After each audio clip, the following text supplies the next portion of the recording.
the fucking dad look like fucking kids, bro.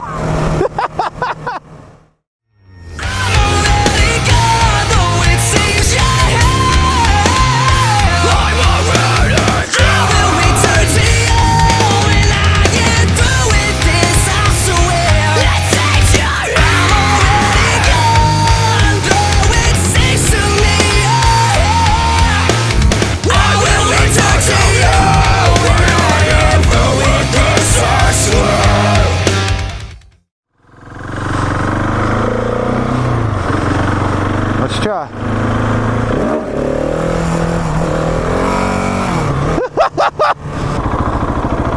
Now my blood's going. Fuck yeah. Oh god, I thought that was a cop behind me. I was like, fucking shit, I'm about to get pulled over. Gotta be careful busting wheelies around here because fucking Winthrop police is all over the place. All over the place. Look at the squirrels. Look at them, they're gonna kick each other's asses. He's like, give me my nuts! Give me my nuts, damn it! Anyway, guys, how's everybody doing? Hope you guys are having a good, well, you won't be watching this on Monday, but hope you're having a good Monday at work. It's like a space-time continuum. Like, no, it's not Monday when you're watching this, but the Monday this was filmed, I'm wishing that you have a good one. So, man, I told you guys... Well, actually, I haven't even put that video out yet. I don't know when that video's coming out. Anyway. So I figured I'd talk about why I got this 701 versus, like, some other stuff. And I was considering a lot of other stuff, too. But I figured I'd talk about why I got the 701 and how I got it. Because these things are, like, fucking... dude, they're, like... I don't know. I was going to make a Zelda reference, but I can't remember the rubies and all that. I'm like, it's like the rare ruby on Zelda, but fucking don't remember it. It's been a while. So, for the longest time, like after I sold the DR, the plan was to go get a KTM 500 EXC, like a 2017, and just convert it. Well, at first it was a 2016, but then, you know, I found out they were doing all the changes and stuff for the 2017s, and I'm like, dude, I want a 2017 500 EXC. But the thing it is, they don't offer that in a Supermoto setup. I mean, granted, I want some dirt trim for this eventually, but, you know, I was just like, I ride more street than everything. You know, I like to go off-road, I like to dick around off-road, but I don't ever ride like some serious off-road areas. Most of the time it's just on the street, dicking around, having a good time. So I was like, it makes more sense to get something with Supermoto wheels if I can, and just, KTM doesn't offer any factory Supermotos. You know, at least here in America, I know all you fucking Euro snobs fucking got all the good fucking Supermoto bikes. Sucks. I'm fucking jealous. But you know, here you basically got, for factory Supermotos, you got your DRZ400 and fuck, dude, I can't really think of anything else. I guess you can consider that Zero bike, the electric motorcycle dudes. They offer one of their bikes in Supermoto trim. But other than that, there's not a whole lot as far as factory Supermoto offerings. And I know what you're saying, dude, don't get a factory Supermoto. They just put, you know, cheap parts on there or whatever. You know, you could get so much better, like rims or axle sliders or handlebars, this and that. You know, like when you get a factory Supermoto, most manufacturers, they will cheap out on some things here and there. So, you know, a lot of people are probably saying, nah, bro, just convert.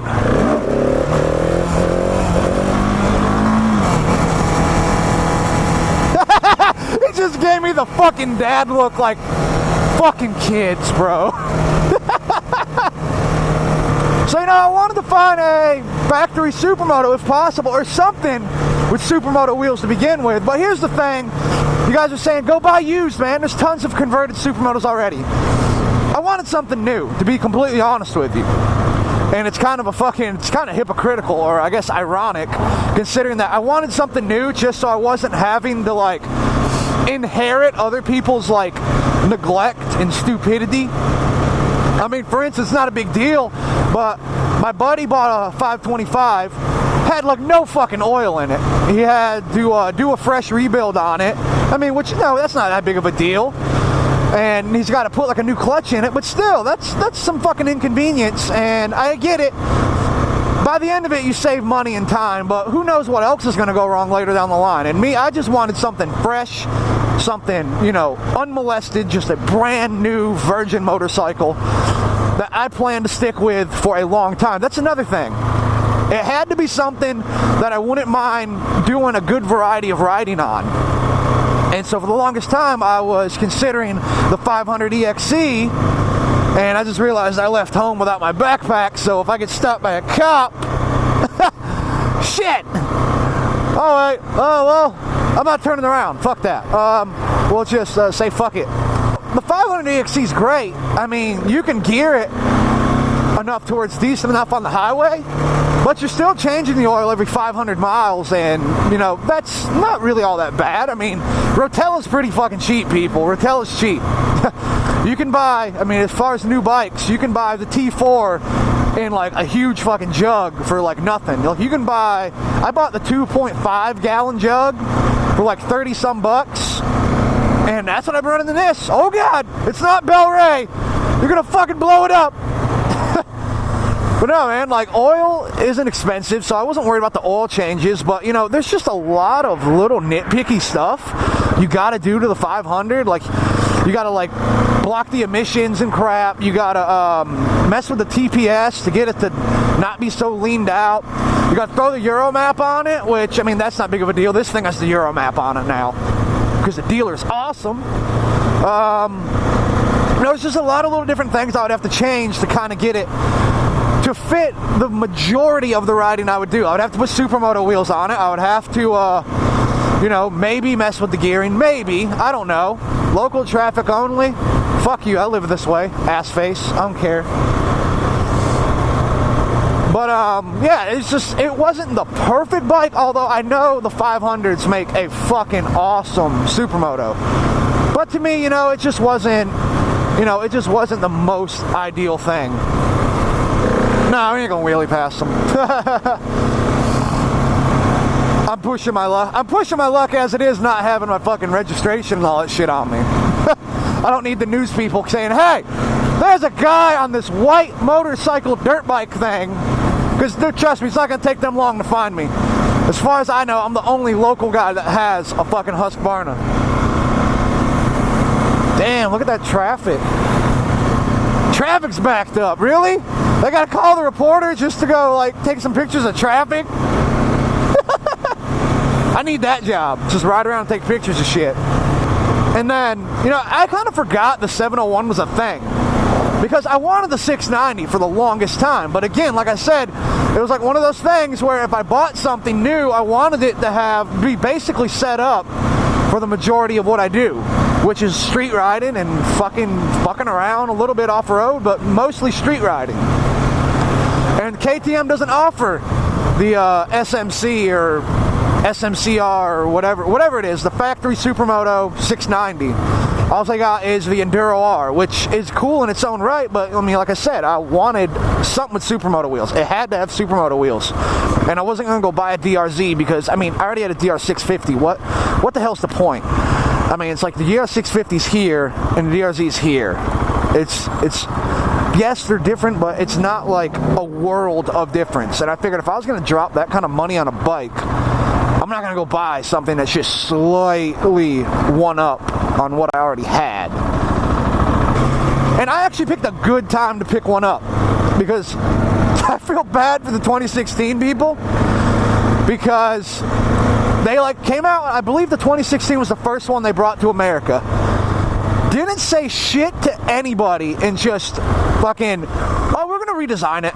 We're gonna put the Duke motor, the second gen Duke motor in it, and you know, with the second counterbalancer, the 1,000 RPMs more of rev range, the 4 or 5 more horsepower. No, maybe it's 6. I don't know. I know this is rated at 74 at the crank, and if I remember, the 16s are like 69 or 70. I don't know. It's like 4 or 5 minuscule horsepower, but still, that adds up. That adds up. Not to mention, my biggest thing is that it's got some kind of state-of-the-art, like, oil injection and, like, induction to where, like, the fuel, not the fuel, but the oil change intervals are like, what the fuck? Is that a slammed VW? That's all rusted the fuck out? Wow. But yeah, you know, it's got like some different shit that's meaningful. And I'm just like, yeah, dude, I would rather have a 2017. So, you guys are probably already wondering, get to the fucking point already. Why did you get a 701? So I got the 701, basically bottom line, to break it down in the simplest form, is it's a factory Supermoto that's geared more towards the street, not like literally geared, but you know, it's got a street engine in it from a sport bike and all that crap. But it doesn't have any of the drawbacks of having like a dual sport type bike. Because I mean, basically you can consider this a dual sport with Supermoto wheels on it. And you know, like the DRZ, I'm not knocking the DRZ. The DRZ is amazing in its own right because it's found its own little niche. And you know, big plus to Suzuki for them fucking being like the only manufacturer that still offers a freaking street legal Supermoto or a factory Supermoto here in the States, other than Husqvarna now. But still, for the longest time, it's been nothing but Suzuki and the DRZ400. So, you know, but the DRZ, it weighs 320-ish pounds, give or take, depending on what kind of mods you got to it. It only puts out like mid-30s horsepower. Like you could go do pumper carb, an exhaust system, and I don't know what other things you can do. Maybe you could squeeze about like 40 horsepower out of it at the wheel. But you know, from the factory, dude, you're getting like mid-30s horsepower at the wheel, dude. And granted, yeah, the bike's only like $7 or $8 grand, but you're buying a bike that essentially is like, hasn't changed since the 2000s. You're buying like basically a 16, 17-year-old bike. And just, to me, to buy a new bike, I couldn't just do that. So I got this because, man, just amazing brake setup. The 4-piston caliber is nuts. Freaking amazing power. And granted, maybe it's a little porkier than the DRZ. I think it's like, it says dry, it's 320. So I'm gonna say with fuel and, you know, whatever. I think without fuel it's like 320. So I'm gonna say with fuel it's probably 335. So it's a little porkier than a DRZ. But like I said, it's also putting out double the horsepower. So, you know, you got that power to weight ratio, you got the way better suspension on it, so it's going to carry that weight way better than the DRZ carries its 320 pounds. And just the whole rear mounted tank,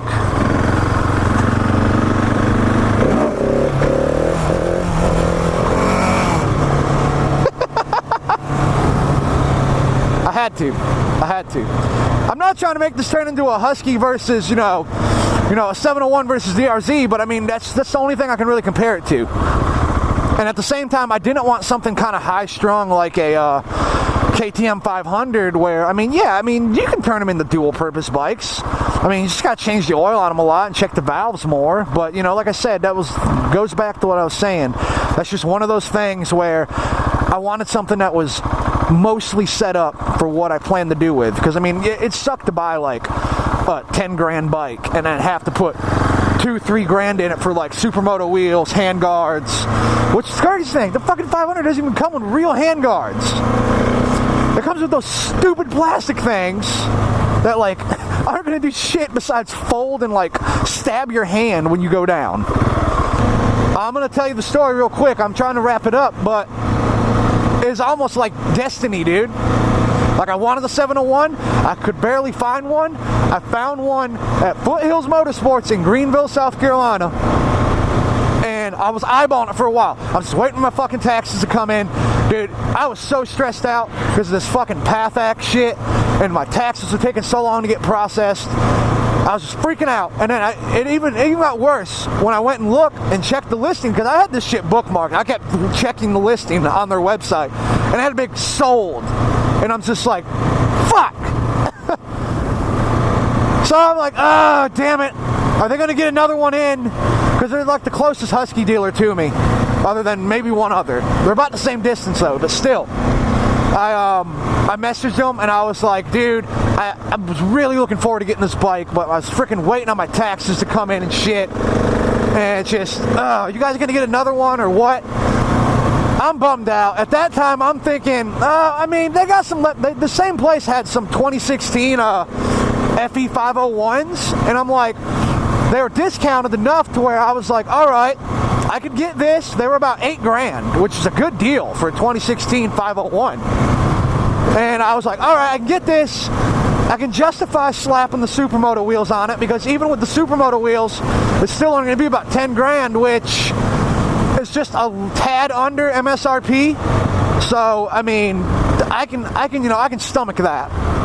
Literally, the guy, messaged me the next day, and he's like, hey bro, good fucking news. The guy that was gonna buy this bike couldn't get approved for financing. And I was just like, dude, I want it. He's like, what do we need? He's like, what do you want to do to make sure you get this thing? And I'm like, do I need a deposit?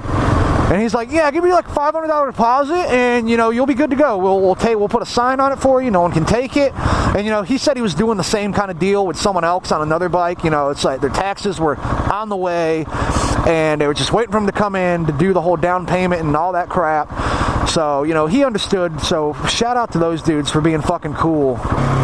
And then just the rest was fucking waiting and just getting anxious, like, oh god, are they going to sell it out from under me? I started looking up at forums to where like dealers have sold people's bikes they had deposits on, because I wasn't really worried about the money. I was just worried about the bike. Like, I wanted this fucking bike. The next closest bike was in like Virginia or the very tippy top of Tennessee. And I was just like, no, dude, I want this bike. I've got to have this bike. But in the end, long story short, man, taxes finally came in. I went up there probably about 2 weeks later after I put the deposit on, which I'm sure gave them a scare. From what I hear, their freaking sales guys were kind of giving them shit like, bro, is you gonna come get it or not?